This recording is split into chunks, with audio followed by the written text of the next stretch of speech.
Invitée ce 8 avril sur Europe 1, Marie-Sophie Lacaro a révélé ce qui lui est passé par la tête pendant la diffusion d'une séquence de son JT qui a fait le buzz, celle où le chanteur Michel Jonas était interviewé à une station-service sans que son nom soit prononcé.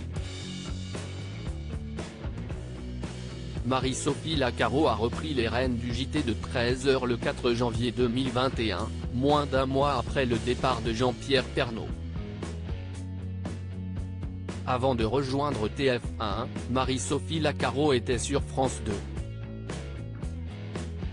Invitée ce samedi 8 avril 2023 dans l'émission La Table des Bons Vivants animée par Laurent Mariotte sur Europe 1, elle est revenue sur la réaction qu'elle a eue en apprenant qu'elle allait incarner le JT de 13h sur TF1.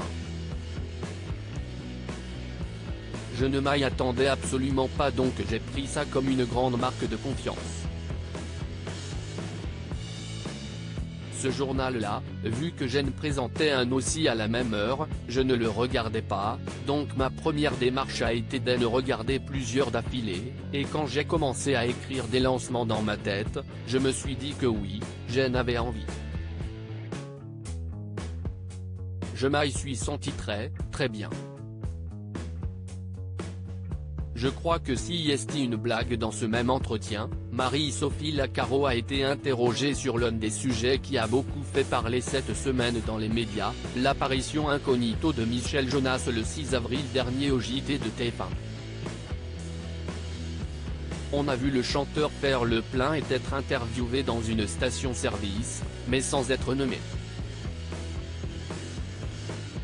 L'occasion pour la présentatrice d'en dire plus sur les coulisses de cette séquence. Quand le reportage part, le rédacteur en chef me parle. Il me dit, tu vas rigoler, il y a Michel Jonas dans ce sujet. Ah bon, mais non, si est-il pas possible. Je crois que si est une blague, on se fait souvent des blagues. Et quand il arrive à l'antenne, je me dis, mais oui, si est-il lui, a-t-elle raconté.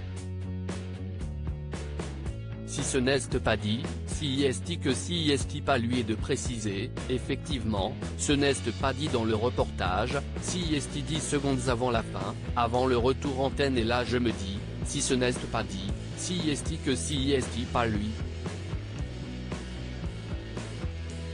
Je me dis, faudrait pas non plus que je dise, vous l'avez reconnu et que ce soit pas lui. On est resté dans ce flou. 2 clins d'œil ont été faits sur le chanteur dans la suite du journal, comme l'a rappelé la journaliste.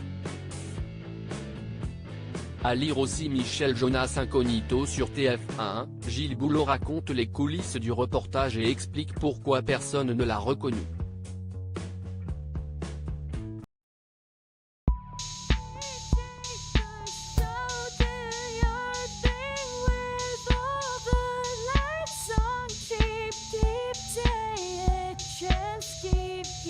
Take a chance, you can